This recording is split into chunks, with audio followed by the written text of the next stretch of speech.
Antes de começar a ler o texto que nós vamos ler aqui, eu queria falar algumas coisas com vocês.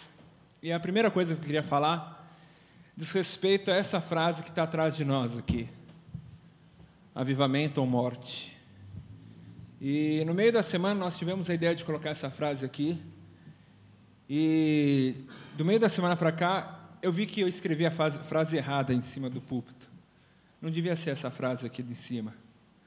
Porque quando nós lemos aqui avivamento ou morte, nos dá a ideia que pode acontecer o avivamento ou que pode acontecer uma morte. E eu vi que, na verdade, a morte já aconteceu. A morte já é real nos nossos dias. Então é ressurreição ou ressurreição, porque se não houver um avivamento dentro de nós, nós não vamos conseguir chegar a lugar algum. E talvez você possa estar vendo eu escutar falar isso, possa estar pensando, mas que tipo de morte que já está acontecendo, que já aconteceu? Eu quero falar em relação à morte que está acontecendo dentro da igreja de Cristo nessa terra. Quantas vezes que nós estamos vivendo nessa vida, que nós vamos andando, e nós não nos damos conta do que verdadeiramente está acontecendo ao nosso redor no mundo. Eu queria que agora você se perguntasse, eu queria que você respondesse isso para você mesmo. Por qual causa você luta? Por qual causa você luta? O que te motiva a acordar todo dia cedo e falar, eu vou trabalhar hoje, eu vou fazer? Qual que é a motivação que existe no meu e no teu coração para que nós conseguimos viver? Para que você possa pensar que segunda-feira você vai ter que acordar e fazer alguma coisa? Qual é a motivação do nosso coração para isso? O que nos motiva a estar em pé? E se nós não soubermos responder isso verdadeiramente diante de Deus, nós precisamos parar e começar a sondar a nossa verdade diante dEle. Quantas vezes nós vamos caminhando e nós vamos vendo que Deus deseja fazer algo, que Deus quer derramar a glória dEle sobre nós, mas que Deus não pode derramar a glória dEle sobre nós? E o que seria Deus derramar a glória dEle sobre nós? Quantas vezes que nós pregamos, nós ministramos e nós falamos? Quantas vezes que nós já falamos? Quantas vezes que você já ouviu falar? Ou talvez que você já falou que você ou a tua igreja, ou seja lá quem for, precisa de um avivamento? Quantas vezes eu já orei falando, Pai, a tua igreja, nós lá precisamos de um avivamento, a gente precisa de alguma coisa, mas verdadeiramente o que é esse avivamento? Para que nós queremos um avivamento? Eu estou dizendo que a igreja que nós hoje frequentamos, a igreja que você frequenta, a igreja que eu frequento, a igreja de Cristo na terra está morta. Eu estou aqui para te dizer que não há mais fogo do Espírito sobre essa igreja. E talvez você possa ouvir tudo isso e falar, nossa, mas você está louco? Não, não estou louco, eu vou te provar na palavra que isso não existe mais. Quantas vezes que nós nos reunimos e nós começamos a clamar por um avivamento, e sabe para que nós queremos um avivamento? Nós queremos um avivamento para aquela chama que um dia foi real no nosso coração, aquele arrepio, aquele falar em língua, o primeiro amor volte a queimar em nós queremos um avivamento para isso. Isso não é sinal de avivamento. Se a chama de Cristo não queima mais na tua vida, é porque você não tem uma vida com Ele. É porque você não tem comunhão com o Espírito Santo de Deus. Se nós tivermos comunhão com Ele, nós não precisamos de avivamento para que a chama volte a queimar. Avivamento é outra coisa. E o que nós estamos buscando aqui não é isso. Não é acabar o culto aqui, não é daqui a pouco eu falar para todo mundo, levante e vem aqui para frente, a gente vai fazer uma oração por você. A gente vai orar para que você volte a sentir o primeiro amor. Se o primeiro amor não é real na nossa vida, é porque nós não temos feito por onde. E não vai ser oração de um homem, não vai ser oração de um pastor, seja lá de quem for, que vai mudar o teu coração. Só quem pode te fazer voltar a sentir esse amor, só quem pode voltar a fazer sentir esse fogo, é você buscando o Espírito Santo de Deus. Quantas vezes nós temos caminhado numa igreja, nós temos andado de uma forma onde nós não vemos mais nada acontecendo, e o pior do que isso, nós nos acostumamos a não ver mais nada acontecendo. Nós estamos aqui num culto evangelístico, nós estamos aqui para pregar para quem teoricamente ainda não conhece a Cristo. E quando nós falamos em pregação de alguém que não conhece a Cristo, quantas vezes que nós somos hipócritas de falar, não, se eu vou pregar para alguém que não conhece a Cristo, eu tenho que falar bonito para esse cara. E aí você pega o exemplo na Bíblia, pega João Batista e vê qual era a pregação dele para quem não conhecia Cristo. Vê o que ele pregava nessa palavra. Quantos de nós não temos mais o fogo do Espírito aceso no nosso coração? E nós já estamos em morte. A igreja de Cristo já está em morte.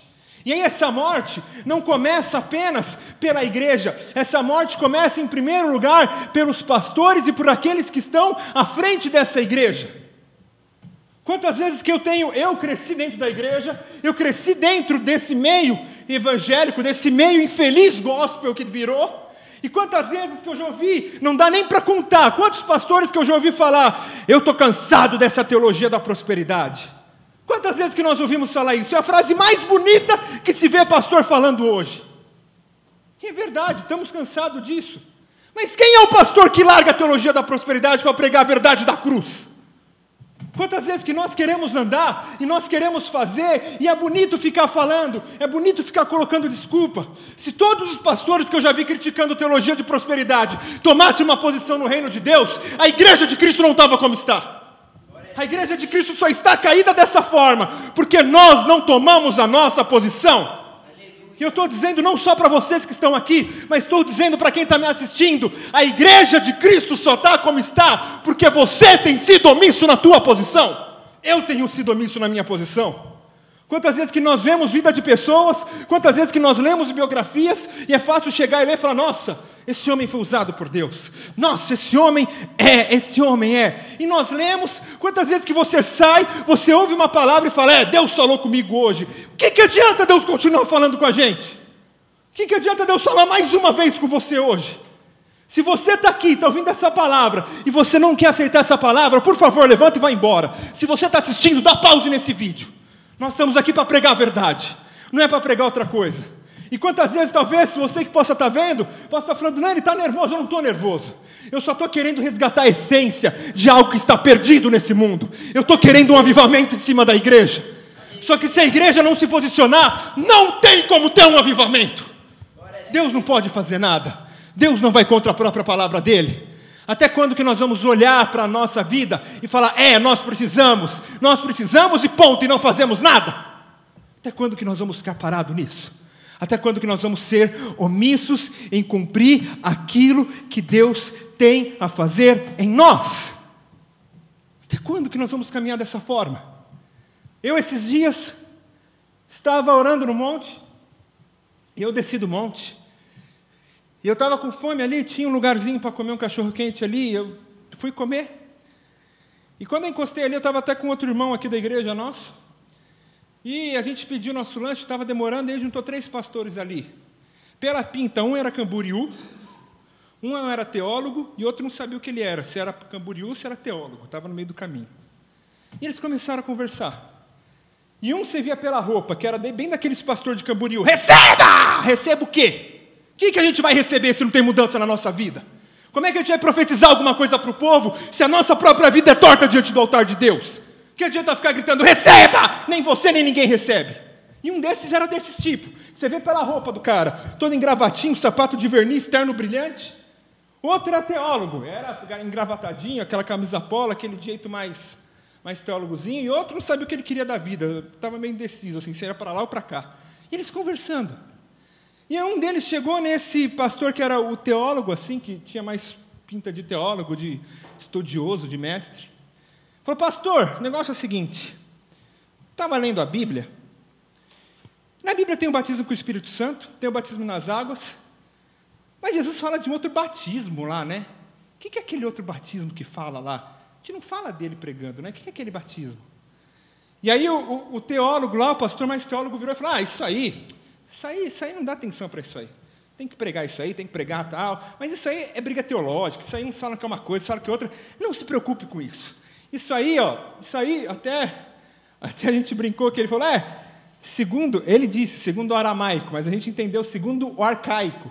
Segundo o arcaico, isso aí, segundo o hebraico, isso aí. E toda vez que a gente quer dar uma desculpa para não cumprir a palavra, a gente joga o grego, o aramaico, o hebraico, e seja o que for para falar que a tradução está errada.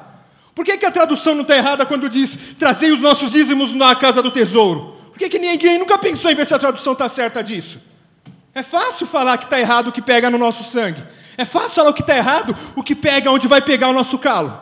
E ele fala, não, é culpa do aramaico, é culpa do hebraico, é culpa do raio que for. Isso aí não é.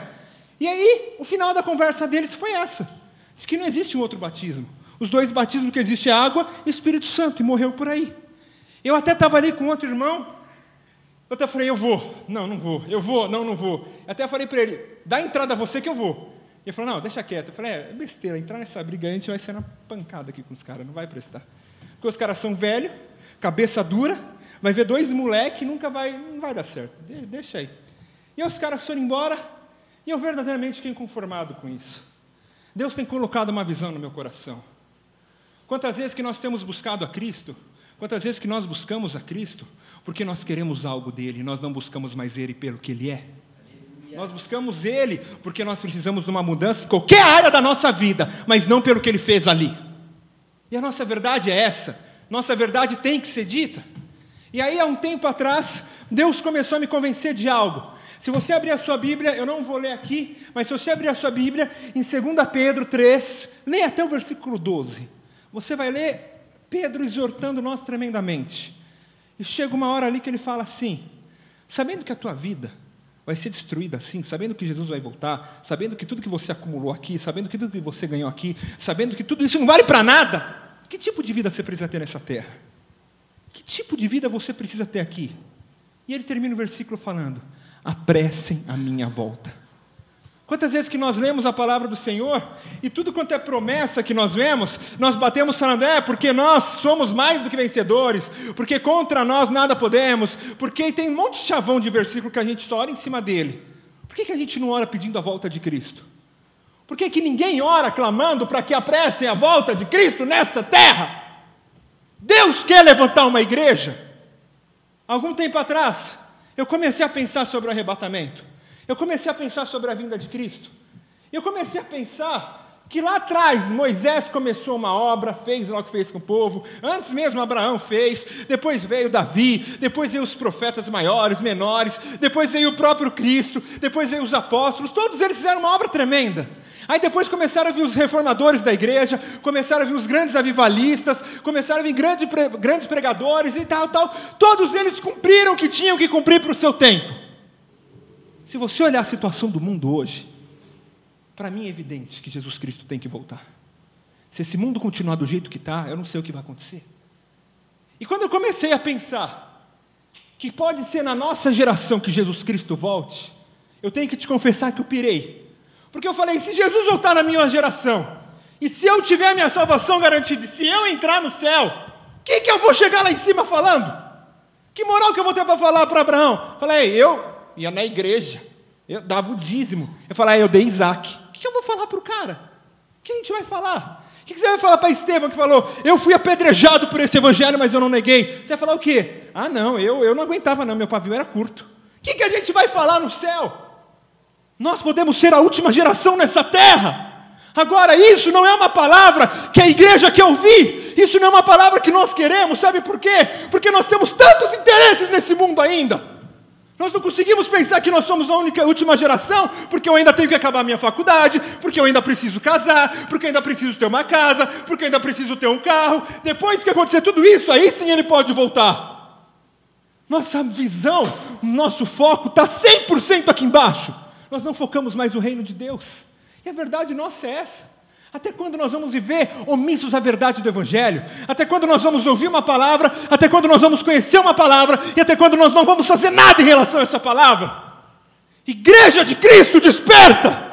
Porque o noivo está à porta. Nós podemos ficar. Se a noiva não estiver preparada, vai ficar. E quando eu comecei a ler esse negócio sobre a pressão da volta de Cristo, já vai fazer, eu acho que quase uns 6 meses que eu estou meio perturbado com isso. Mas não adianta estar meio perturbado. Não adianta falar, isso está me incomodando. Olha, eu tenho que fazer alguma coisa. E não fazer nada. Faz 2 semanas que eu falei, não, a pressão da volta de Cristo, amém. O que eu estou fazendo para isso? Eu tenho que pagar um preço para apressar a volta de Cristo. Se eu não me mexer, ele não vai voltar. E eu comecei a tentar pagar um preço para isso. Eu comecei a falar, pai, eu quero a tua volta. Pai, eu não quero me preocupar mais com problema meu. Eu não quero mais me preocupar com causas minhas.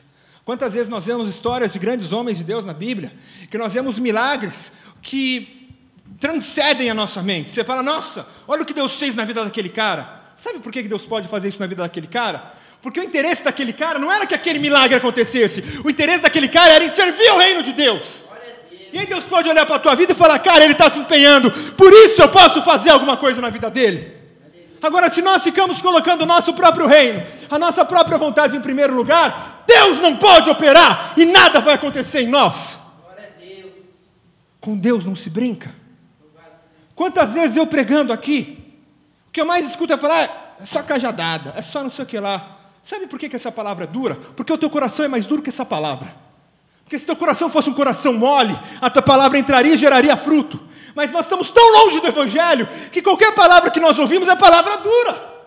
Uma vez eu ouvi uma afirmação de um cara que falou assim, muitos falam que eu prego duro demais. Será que quando eu chegar no céu, Jesus vai virar para mim e falar, meu, você pegou pesado. Você pregou meu Evangelho muito sério. Você levou muito a sério meu Evangelho, você pegou pesado pregando. Será que ele vai me falar isso? Ou será que ele vai virar para a igreja e falar, sua igreja, sua prostituta, porque não é noiva? Você só queria saber do que era teu interesse. Você só estava interessado nos bens do noivo e não no noivo. Você não amava o noivo, mas você amava o que o noivo podia dar. O que o noivo vai falar para a igreja? Se Jesus Cristo voltasse agora, o que ele falaria para a tua vida? Quantas vezes que nós queremos fazer ações, que nós fazemos projetos sociais para encobrir aquilo que nós não fazemos diante de Deus?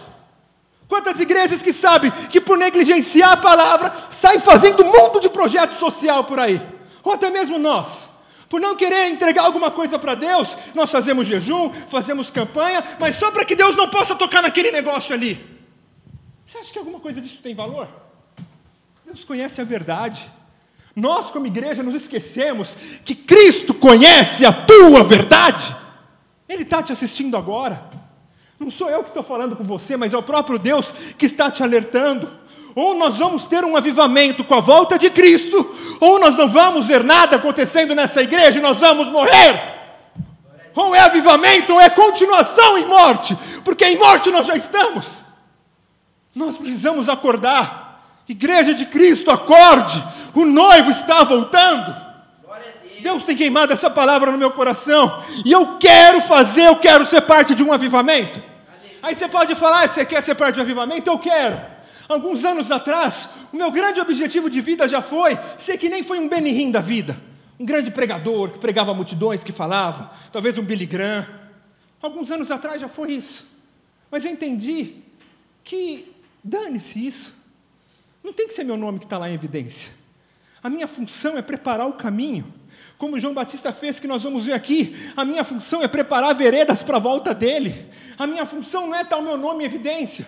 A minha parte no avivamento, sabe o que é? Ajoelhar meu joelho onde ninguém me vem clamar por ele. E que Deus faça o que queira fazer nessa terra com quem queira. Não precisa ser comigo. Não é o meu reino que está em evidência, não é o meu ministério, não é o meu nome, mas a causa pela qual eu devo lutar é a causa do reino dele. O que você prioriza na tua vida? O que você prioriza no teu ministério? Até quando Deus vai ter que esperar em você? Saiba, isso é uma palavra rema de Deus. Saiba que Deus já começou um avivamento nessa terra. E se você não está fazendo parte disso, é porque você não faz parte desse avivamento. Verdadeiramente se pergunte se teu nome está escrito no livro da vida, ou se ainda está. Quantas vezes que nós somos rápidos e falamos, mas eu aceitei Jesus há um dia, olha as obras que eu faço. Obras não quer dizer nada. Olha o tamanho do meu ministério, muito menos. Jesus nunca andou com, sei lá quantas mil pessoas em volta dele, tinha 12 com ele. Ministério grande, nome não quer dizer nada. Liga uma televisão hoje e vê o que você ouve falar numa televisão. Se você ligar sábado de manhã, não sei que canal que é direito, mas tem um canal lá que é igreja emendando igreja, igreja emendando igreja, igreja emendando igreja. Faz uma conta de quem prega sobre cruz. Você não vê ninguém pregando. Se tiver 10 igrejas ali, 8 prega de oferta e 2 de dinheiro. É o que a gente vê pregando. Não se prega mais nada a respeito disso. Os que ainda não pregam isso, pregam assim, ó, vai lá que vai dar certo, vai nessa tua força. Ou ainda melhor, vem para a minha igreja porque vai dar certo a tua vida. Quem somos nós para falar que vai dar certo a vida de alguém, se não for Deus entrar? Toda vida parada, tudo que está parado na tua vida tem um porquê diante de Deus. Nada fica parado porque Deus quer parar. Se alguma coisa parou na tua vida, se alguma área parou, não vai ser uma oração minha que vai mudar isso, nem de quem quer que for. Nada muda. A não ser você colocar a tua vida diante de Deus e falar, Pai, eu quero. Pai, faz alguma coisa em mim, eu quero ver o que está errado na minha vida. Eu quero ver o que está errado na minha vida. Chega de ficar pagando preço. Chega de ficar correndo atrás de profeta. Falar em profeta ainda, pior ainda. O que é profeta hoje? Para essa igreja que está nos assistindo aqui, o que é profeta hoje? Para que você busca profeta? Para ter os seus sonhos realizados? Para ter o desejo conforme o teu coração falado através da boca dele? Nós deveríamos ter medo de encontrar um profeta na frente. A nossa verdade é essa. Porque se soubesse que se encontrasse um profeta certo, ele não ia falar, ó meu servo, receba. Não é isso que o profeta vai falar para você. O profeta vai te exortar. Essa é a verdade do Evangelho. Nós perdemos a essência desse Evangelho. Nós estamos acostumados em ouvir uma palavra, nós estamos acostumados em ver algo e não fazer nada para mudar. Não dá mais para ser dessa forma. Não dá mais para ficar parado.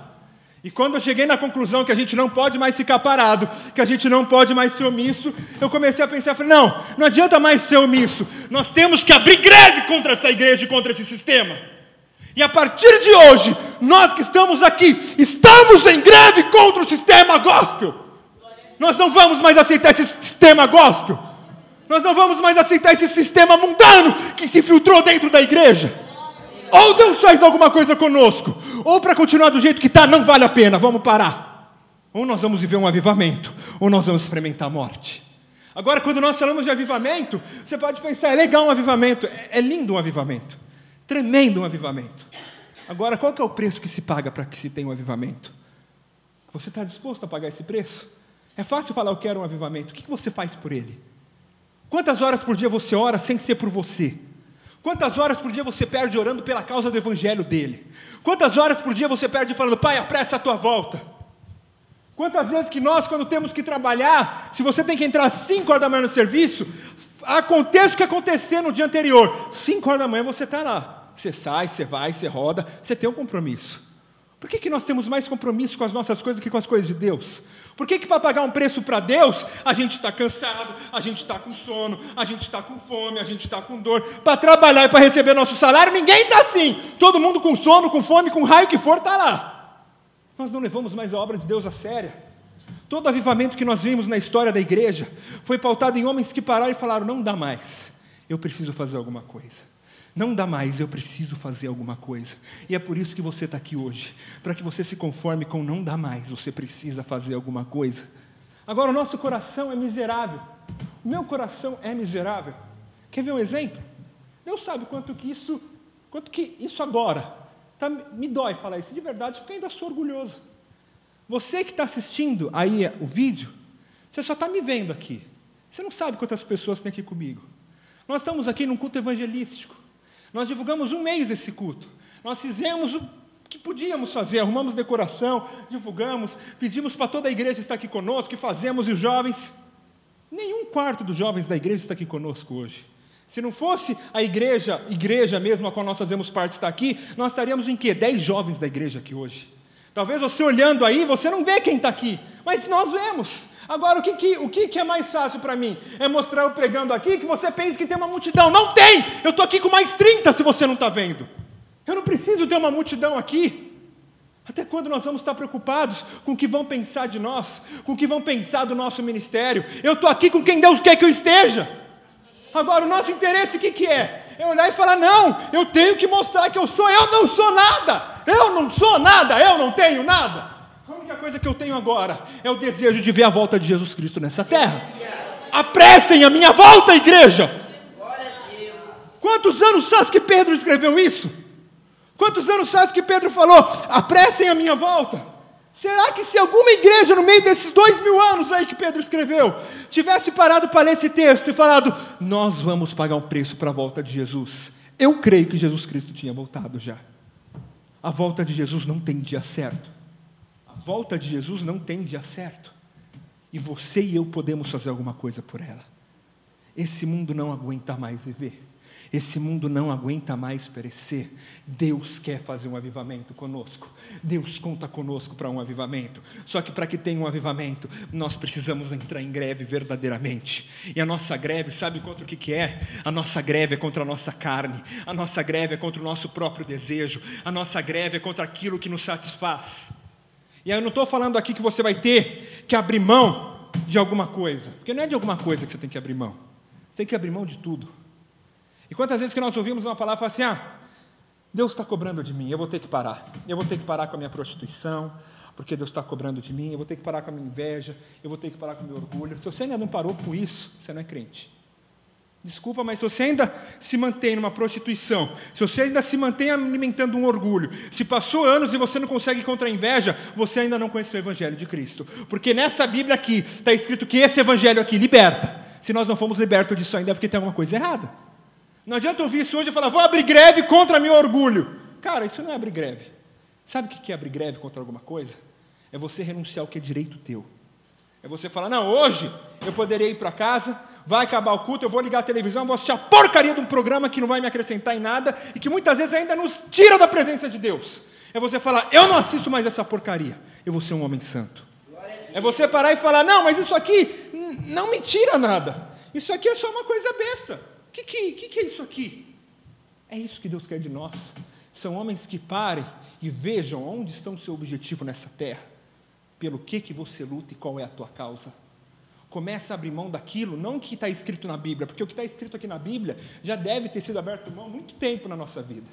Nós conhecemos a história do jovem rico. Ele já não mentia, já não roubava, já não fazia, já não adulterava, ele já era o cara, não tinha mais o que ele fazer. Mas para ele ter parte no reino dos céus, e se você quer ter parte no reino de Deus, não adianta só seguir os 10 mandamentos para ser um religioso. Ou você é perfeito na presença de Deus, ou você não tem parte no reino dele. Se Cristo achasse uma igreja perfeita nessa terra, cara, eu não sei o que aconteceria com esse mundo. Em toda a história da igreja, você vê um homem que falou, eu vou pagar um preço por um avivamento. E às vezes tinha alguns com ele, às vezes não, mas é sempre um homem que fala, eu quero um avivamento, e que começa a fazer alguma coisa, por intermédio de um homem. A história da igreja é transformada. Todo o avivamento que existiu já no mundo teve uma função específica. Como eu disse, nunca teve um avivamento para você não deixar o Espírito Santo solitário, que nem eu vi esses dias alguém me falando. Nós precisamos de avivamento que o Espírito Santo está triste, que a gente não está com ele. Você acha que o Espírito Santo está ligando se você não está com ele ou não? Para de dar a razão ao teu eu. Para de dar razão à tua carne. Nós que precisamos dele, não é ele que precisa de nós. Não é Deus que precisa de nós, não somos nós que precisamos que Ele venha estar olhando para nós com piedade. Deus está buscando uma igreja que não seja autopiedosa em si, que não queira ficar falando, mas coitado de mim, coitado de você, por quê? Você não tem motivo para estar triste, você não tem motivo para estar caído. E aí você pode me falar, mas você não sabe a minha situação. Não sei mesmo, mas sabe qual é o motivo que você tem para se levantar agora? É que alguém um dia pagou um preço nessa cruz pela tua vida. Isso é motivo suficiente para nos fazer estar em pé em qualquer tipo de situação. Vem adversidade, vem tristeza, vem, mas quando vier, lembra, tem um que me amou mais e que pagou o preço por mim naquela cruz. É por isso que eu posso caminhar, é por isso que eu tenho esperança em continuar. A minha esperança não está nessa terra, mas a minha esperança está focada em Deus. Glória a Deus. Quantas vezes que nós temos medo de viver a verdade na nossa vida? E eu vou dar um exemplo, vou dar 2 exemplos. Quantas vezes que talvez, eu espero, que esse vídeo, você que está assistindo isso, você que é crente, você que quer que o reino de Deus se cumpra nessa terra, espalhe esse vídeo para onde você puder. Mostre para o seu pastor, mostre para o teu amigo, faz esse vídeo rodar. Não é pelo meu nome, nem pelo meu ministério, mas é pela volta de Cristo. Quantas vezes que nós, talvez como pastores, como líderes, até ouvimos a verdade e talvez até somos às vezes convencidos pela verdade.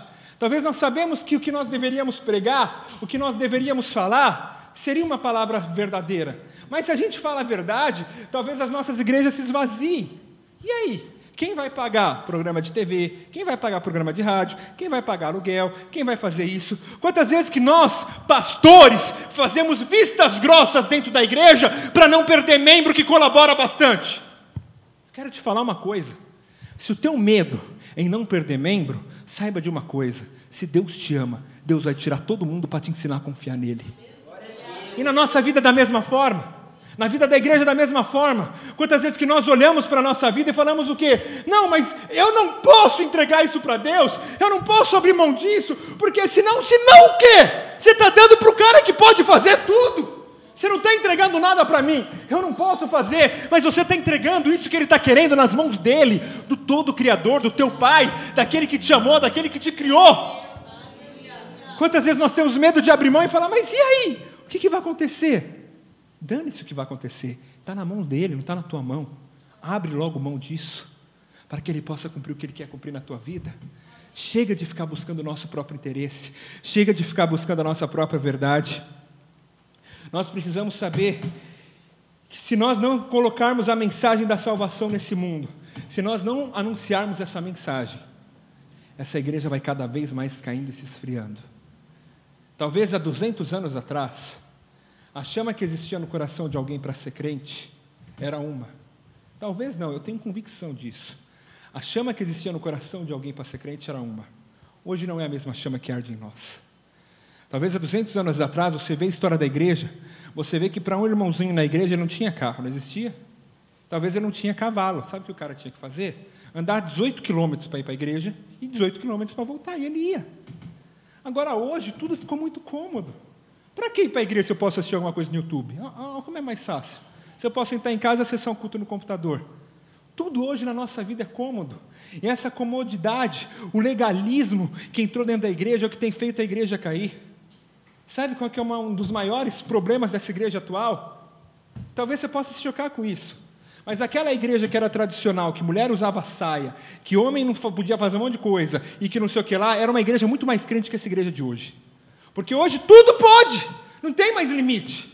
Então a gente faz tudo de qualquer jeito. O legalismo entrou dentro das nossas igrejas, o legalismo entrou dentro da nossa vida, e por causa disso, nós não temos parte no reino de Deus. Agora, até quando que nós vamos nos conformar com essa situação? Eu estou inconformado com isso. E eu quero que você se inconforme com essa mesma situação. Abra a tua Bíblia comigo. Em Mateus 3.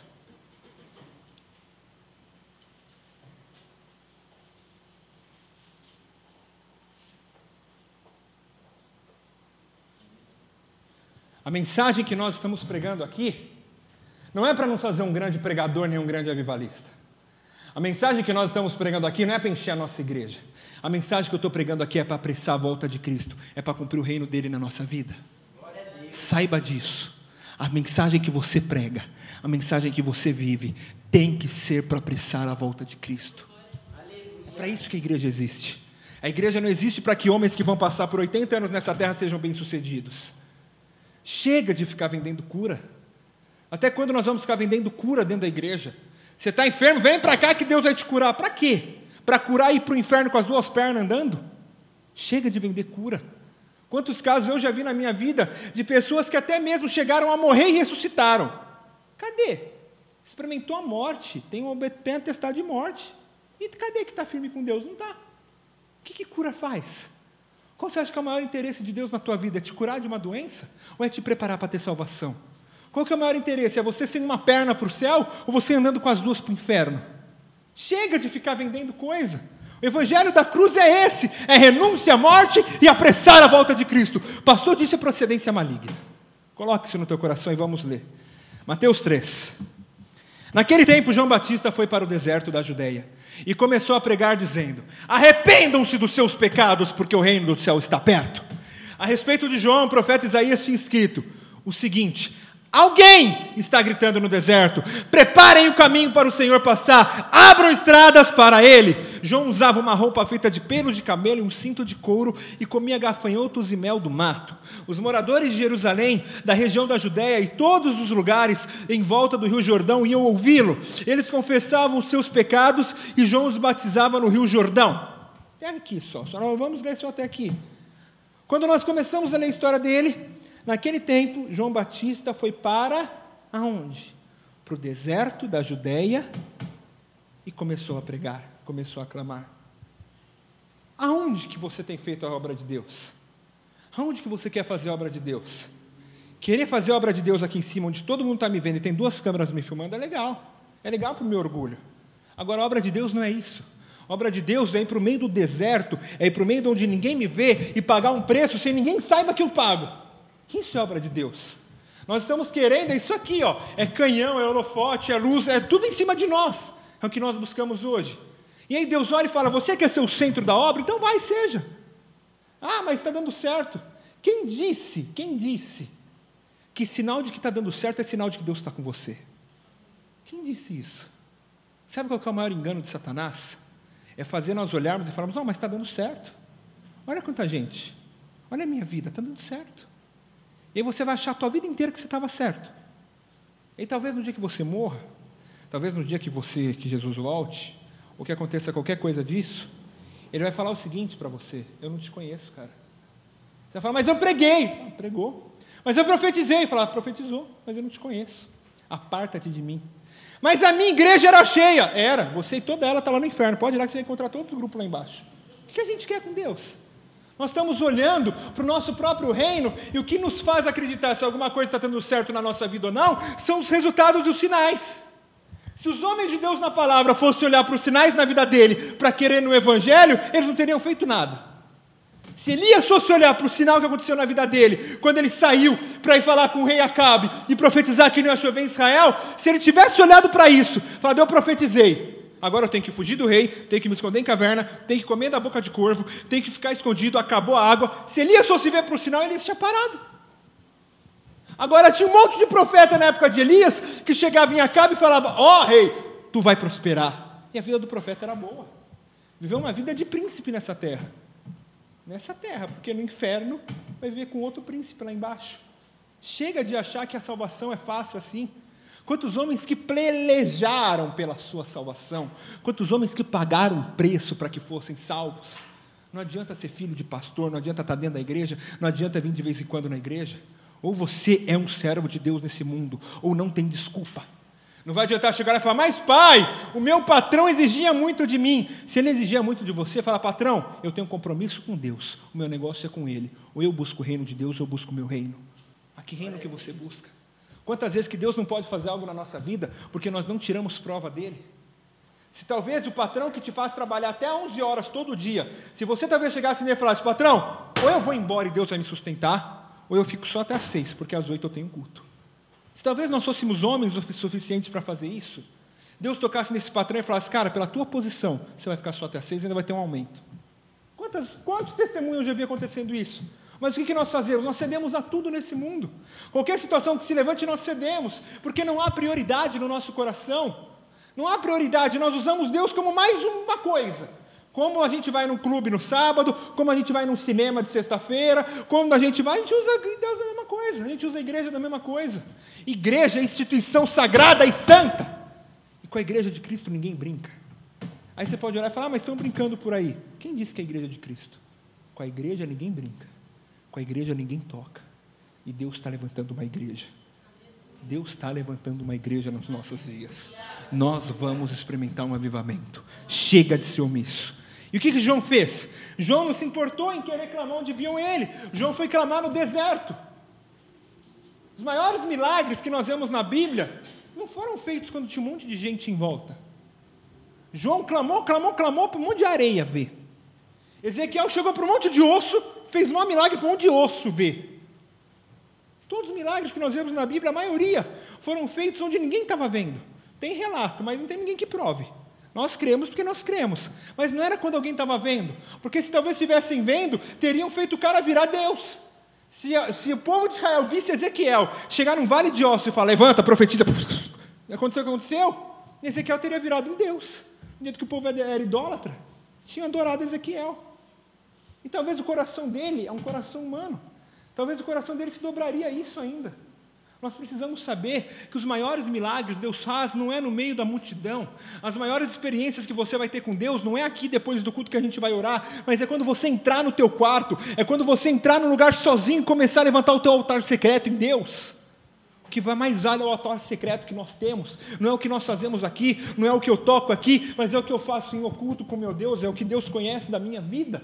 Deus conhece o meu coração, assim como Deus conhecia o coração de João Batista, que foi para o meio do deserto e começou a pregar. Qual era a pregação dele? Venham que serão prósperos, não era isso. Venham porque o que o diabo roubou, Deus vai dar mais, não era isso. Para a direita você é abençoado, para a esquerda 2 vezes, também não era isso. Qual que era a pregação do cara? Arrependam-se, porque é chegado o reino de Deus. Se a nossa pregação não for essa, arrependam-se, porque o reino de Deus é chegado. Nós não estamos vivendo segundo essa palavra. Nós queremos a volta de Cristo? Eu quero, não sei se você quer. Mas se você quer a volta de Cristo, comece a pregar o arrependimento. Comece a pregar a palavra. Para de pregar a bênção. Para de pregar prosperidade. Começa a pregar o que ele pregava. Arrependam-se dos seus pecados, porque o reino do céu está perto. A respeito desse João, a própria palavra diz que Isaías, há uma pancada de anos antes, profetizou sobre ele. Ele era um cara marcado na história. O nascimento de João não foi em vão. Ele não nasceu simplesmente porque ele nasceu, mas ele nasceu porque há trocentos anos antes, Deus falou, vai nascer, aquele João vai nascer, e vai ser por causa daquele cara que Jesus virá. Se João Batista não tivesse entendido isso, se João Batista não tivesse se levantado para clamar, Jesus Cristo não tinha vindo. Alguém ia ter que ter feito isso. Alguém precisava clamar. Alguém precisava pagar o preço. E João falou, eu vou ser esse cara. João ouviu um apelo, e mediante um apelo que João ouviu, João falou, eu vou ser esse cara. Você está ouvindo um apelo hoje. O que você está falando para Deus? Eu estou cansado. Não sei se eu quero. O que você está falando para Deus? Fale a tua verdade para Ele. E se a tua verdade não for que você quer ser esse cara, fale, Pai, não é minha verdade agora, mas eu queria que fosse. E comece a buscar isso no teu coração. Comece a buscar que a tua verdade seja ser como foi João Batista. Comece a buscar que a tua verdade seja ter o mesmo espírito que teve João Batista. Ele foi, clamou, fez o que fez. Quando Isaías profetizou que viria um profeta, Isaías não profetizou falando, virá o João o Batista fazer a obra. Não. Falou, uma voz que vai clamar no deserto é que vai preparar o caminho. Não tem nome. Chega de querer o nosso reconhecimento. Um pastor, um apóstolo, um profeta, não tem nome. É uma voz que clama. Deus não busca nome, mas Deus busca clamor. Deus busca verdade, sinceridade. Deus não busca o Jéter que clama, não. Deus busca uma voz que se chegue ao céu. Se vai ser a minha voz ou a tua, é indiferente. Mas uma voz tem que chegar lá pedindo isso. Uma voz tem que clamar por isso. E foi a voz dele. Voz que clama no deserto. Alguém está gritando no deserto, preparando o caminho para que o Senhor possa passar, abrindo estradas retas para que Ele venha. Se nós não fizermos isso, Jesus Cristo não pode voltar. Se nós não começarmos a colocar a nossa vida, tirando todo o nosso eu dessa parada, tirando todo o nosso sentimento, toda a nossa vontade desse negócio, Jesus Cristo não pode voltar. E Deus está contando conosco. Deus começou um avivamento. Eu creio que não é só aqui.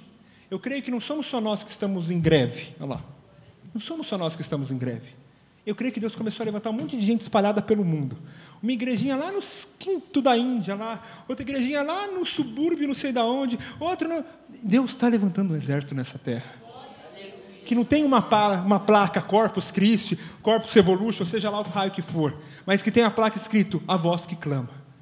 A placa dessa igreja é uma voz, ponto, não tem nome, não tem o meu eu, não tem o meu querer. Eu posso passar a minha vida inteira clamando que Deus me dê graça, e eu não preciso ver nada acontecendo por minha causa. O que eu preciso fazer é lutar pela causa, mas não é por minha causa, é pela causa, tem uma diferença nisso. E o cara foi, João clamou, João preparou e abriu estradas retas para que Jesus Cristo pudesse vir a esse mundo. João abriu estradas retas. Mas ainda que João abriu estradas retas, ainda que João preparou o caminho, nós precisamos destacar um ponto aqui que é importante.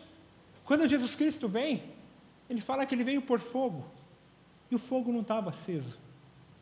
Porque João fez a parte dele. João preparou o caminho. Sozinho o cara foi lá e preparou o caminho, fez o que ele tinha que fazer. Agora, por fogo, não vai ser um homem que vai pôr fogo. É uma igreja que tem que se levantar para pôr fogo nessa terra. É uma igreja que Deus deseja levantar. E quando Jesus veio, ele falou, o fogo não está aceso.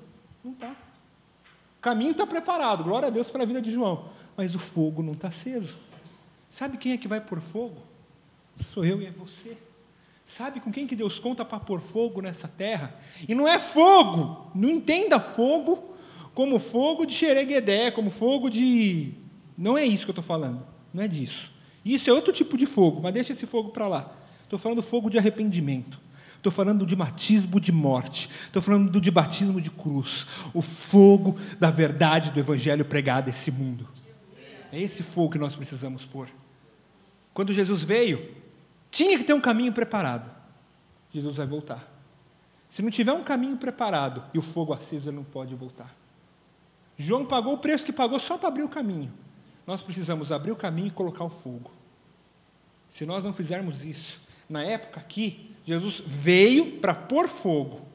E o que nós temos que fazer agora, ele não vai voltar, pôr fogo e voltar de novo. Vai ter mais 3 voltas, 2 voltas. Ele vai voltar.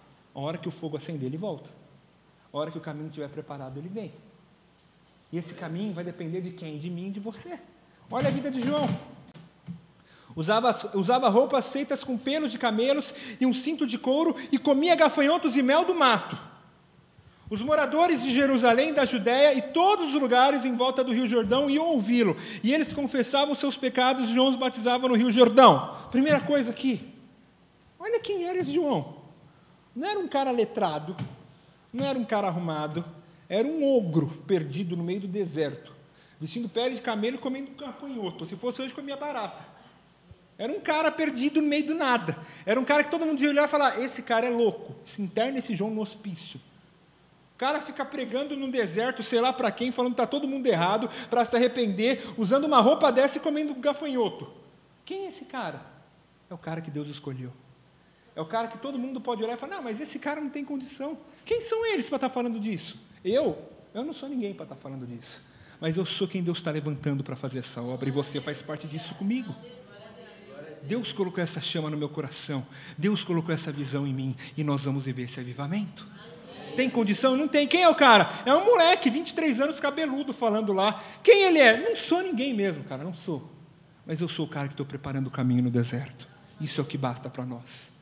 Nós teremos que parar de olhar para o lado de fora e começar a se importar com o que tem dentro, não é do lado de fora. Não é com uma gravata aqui com um sapatinho brilhante, mas é com o que passa dentro da nossa vida. E aí, quando nós vemos acerca de João Batista, diz que todos os moradores da região de Jerusalém, da região da Judéia e todos os lugares em volta do Rio Jordão iam ouvi-lo. Olha que coisa. Ele pregava, ele evangelizava, não pregando uma palavra bonita, mas era assim, num game over. Se João fizesse um game over na época, a palavra de João no game over era: arrependam-se dos seus pecados, ó raça de víbora. Olha que culto evangelístico. A gente não faz mais isso hoje, porque a gente acha que o evangelho vai chocar. Evangelho é choque, velho. Eu tomo choque todo dia com esse evangelho. E se nós não queremos chocar quem está do nosso lado, nunca vai ter conversão verdadeira. Aí nós vamos passar a vida inteira falando, preguei, eu fiz, não aconteceu nada. Lógico que não. A gente não choca. E não adianta só querer chegar aqui e falar, raça de víboras, se eu não souber que eu sou uma dessas víboras no meio dessa raça também, que tenho sido transformado por Deus, pela graça dele, não por mim. Nós precisamos parar de tentar dar um jeitinho bonitinho. A pregação dele era, raça de víboras, arrependam-se dos seus pecados. E quando ele pregava isso, todos se confessavam para ele e eram batizados. O avivamento começou onde ninguém via, onde ninguém esperava, onde ninguém achava. Deus está começando um avivamento nessa terra. E para que esse avivamento aconteça, Deus conta com você, Deus conta comigo. Chega de lutar pelo nosso reino. Chega de lutar pela tua causa. Chega de lutar pela tua vontade. Hoje nós estamos entrando em greve aqui. E essa greve vai depender de você. Você pode sair daqui de dentro hoje e falar, teve o culto lá, negócio de greve, e não fazer nada. Sabe o que vai acontecer? Nada na tua vida. O povo de Israel tinha toda a chance de entrar na terra, mas não quiseram fazer nada. Quiseram ficar na deles, quiseram continuar murmurando, quiseram continuar falando, não fizeram nada, ficaram parados. Se você ficar parado hoje, sabe o que vai acontecer na tua vida? Nada. Agora, se você levantar hoje e falar, eu me coloco em greve nesse negócio, eu vou me santificar para Deus. Eu vou entregar para Deus tudo aquilo que me custa. Quantas vezes que nós olhamos e falamos, não, eu entrego isso, mas isso aqui não é nem pecado. Tudo que não é pecado, mas que tira a paz do teu coração. Que o Espírito Santo te incomoda, você fala, não, tá bom. Eu não acho um pecado falando assim, não fareis tal coisa. Mas no fundo eu sei que isso é errado. Tudo que te incomoda lá dentro é a voz de Deus falando que você larga esse negócio. E aí pode ser qualquer coisa. Pode ser uma televisão, pode ser um videogame, pode ser uma internet, pode ser um carro, pode ser uma pessoa, pode ser qualquer coisa. Tudo que te tira da presença de Deus, tudo que tem mais valor no teu coração do que Deus, é idolatria. Pode ser qualquer coisa. Agora nós aqui como jovens, se nós como jovens, os poucos que temos aqui, mas se nós nos posicionássemos na presença de Deus de verdade, se nós nos colocarmos a pagar um preço por esse evangelho de verdade, nós iríamos ver o que Deus vai fazer com a nossa vida nessa terra. Mas para isso o que a gente tem que fazer? Tem que renunciar a alguma coisa. Tem que parar de perder tempo com besteira. Tem que parar de perder tempo, talvez, com videogame. Passa 8 horas por dia jogando videogame e não era nem 10 minutos. Para. O que vale mais na tua vida? O teu videogame ou a tua comunhão com Deus? A força está em nós, a força está nos jovens. E a geração que Deus vai levantar para esse avivamento é uma geração jovem. Todos estão incluídos nisso, mas Deus tem contado conosco que somos jovens. A força está em nós. Para fazer as nossas coisas nós temos força. Nós precisamos empenhar essa mesma força para que o reino de Deus se cumpra em nós. Deus quer levantar a sua igreja. E nós fazemos parte dessa igreja. Ou nós vamos viver esse avivamento, ou nós vamos continuar em morte. Mas eu estou aqui hoje para te dizer que sobre o vale de ossos secos de Ezequiel, sabe o que aconteceu ali? Foi um avivamento.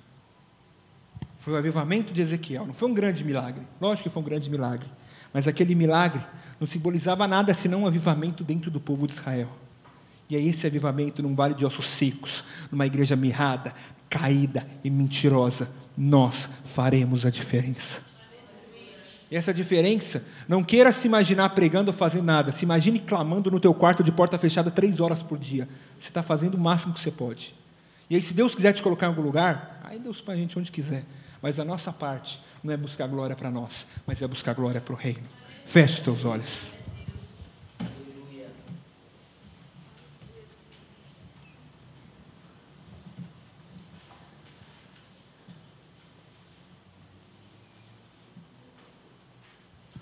Comece a colocar agora a sua vida diante de Deus.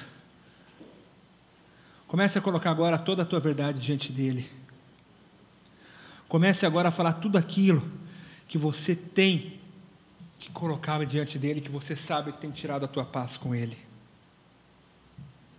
Para que nós possamos fechar aqui a palavra, nós já estamos acabando. Eu quero te dizer uma coisa. Talvez você possa ter ouvido tudo isso. Você pode estar falando, esse cara é louco e revoltado. Sou os dois, louco e revoltado.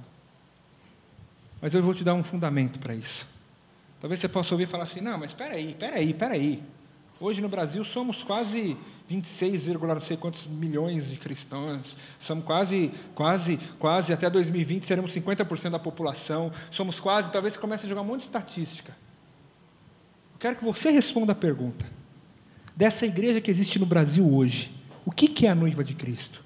E o que é farisaísmo? Dessa igreja que existe no Brasil hoje, o que é a luta pelo nosso reino? E o que é a luta pelo reino de Deus? Responde você, e você sabe a resposta disso. Na época de João Batista, na época que Jesus falou que tinha que vir pôr o fogo, porque não tinha fogo, na época que só teve um cara para clamar pela volta dele, sabe o que estava acontecendo com a nação? Foi a melhor época de Israel como crente. Israel tinha acabado de sair do período interbíblico. Tinha acontecido sinais e maravilhas, prodígios no meio do povo. Se você olhar aqui, nós estamos em Mateus 3, volta 3 páginas na tua Bíblia, tem uma página em branco aqui, tem a separação dos 2 testamentos, tem isso aqui, ó. Esse período na história de Israel foi o período mais rico da história, foi o período onde mais se pregou, onde mais se teve livros sendo lançados. Todos os livros apócrifos foram escritos nesse período. A cada 10 anos lançava um livro.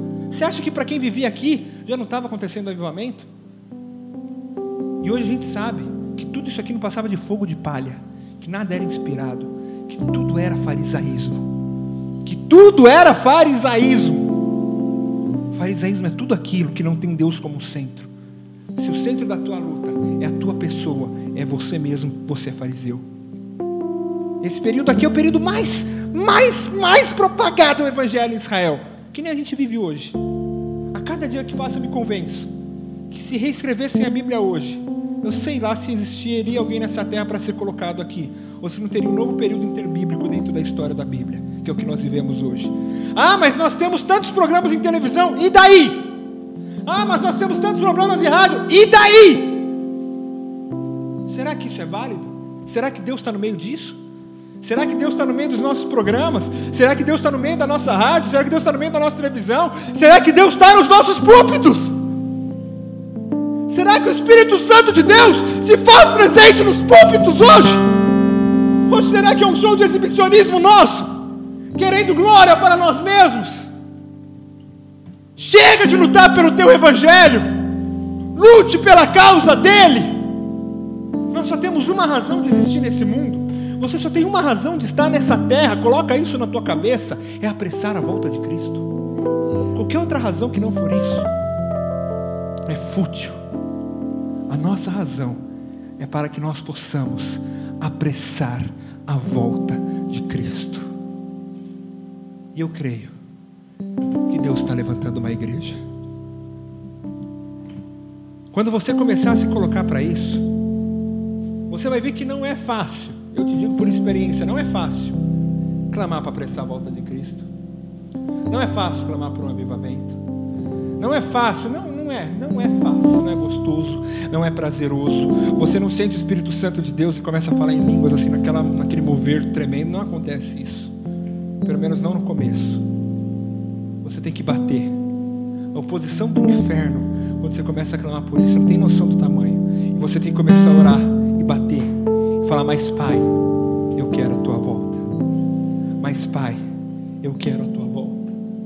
Pai, perdoa o pecado da tua noiva. Pai, perdoa o pecado da tua igreja. Pai, levanta uma igreja fiel. Faça parte desse exército. Faça parte do exército de Deus que vai entrar com Ele no céu. O noivo está à porta e a noiva não está pronta. E a hora que o noivo bradar, vai ser como um tapa aqui assim. De uma hora para outra ele voltou. Não vai dar tempo de você falar, mas eu... Não vai dar tempo, ele voltou. Ele virá como um ladrão. Não vai dar tempo de falar, mas eu estava pecando, mas agora... Não vai dar tempo. É de uma hora para outra que o noivo virá buscar a igreja.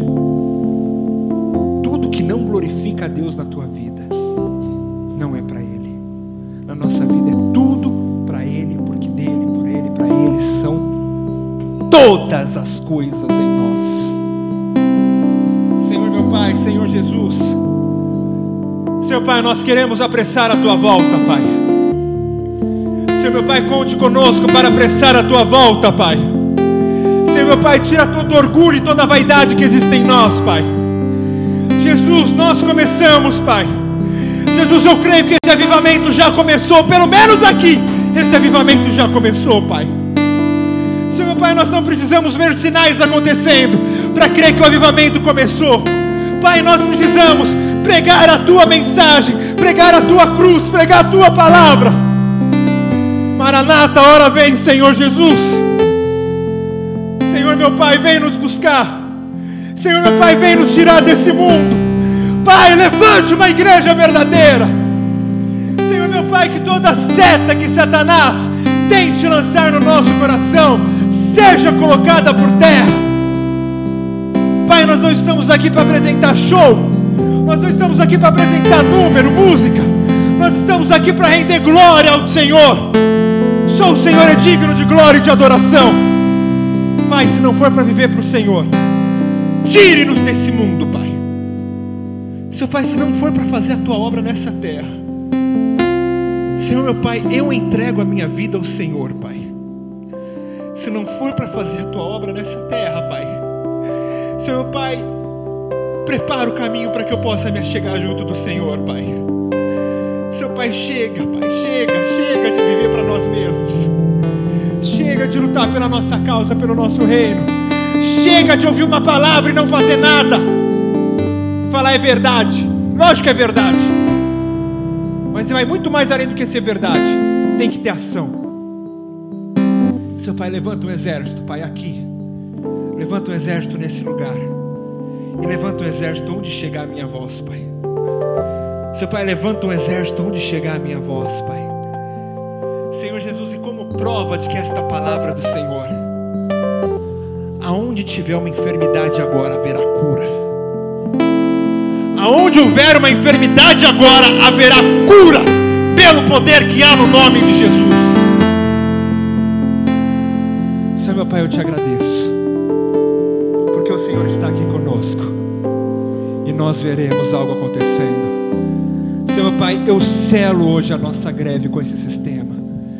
Senhor Pai, eu selo hoje a nossa greve com esse mundo, e nós ansiamos, esperamos a tua volta. Senhor Jesus, venha nos buscar, venha nos tirar daqui, Pai, em nome de Jesus, Senhor.